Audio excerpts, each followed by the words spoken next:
Laki ng bunga ng papaya. Oh. Ang dami yung bunga.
Ito yung mga pananim dito guys. Yan ang dami na niyang bunga. Oh. Eh hindi pa pwede kasi ano, may in-spray. Maganda talaga pag nandito ka sa province, no? Ang dami mong mga magawang pananim. Ayan oh. Ang lawak na naman yung tinaniman nila ng pipino. Ayan oh.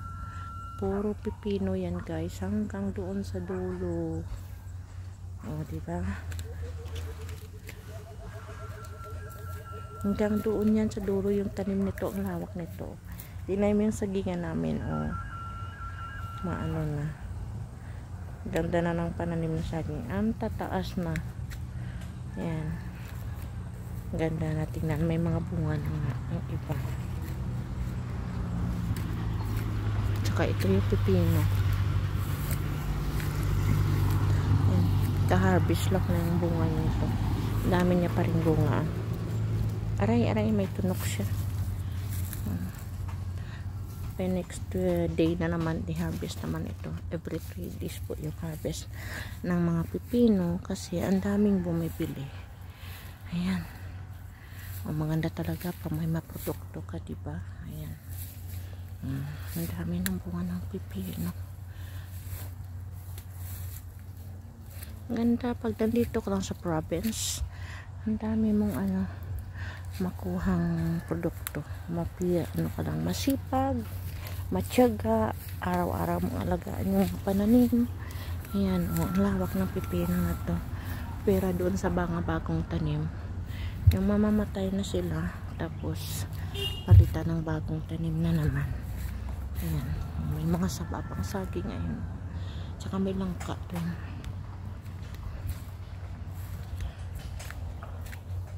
Ang daming bunga pa ng pipino. Ang lawak ng pipino. Puro pipino yung dito, guys. Ang dami.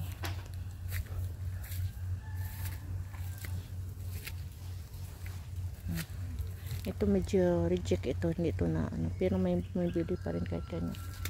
Kainin mo na lang. Ang dami niya sumusunod na mga bunga. Ang payat namin.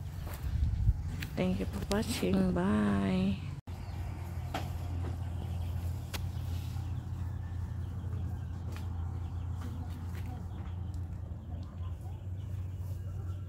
Malagbati yan.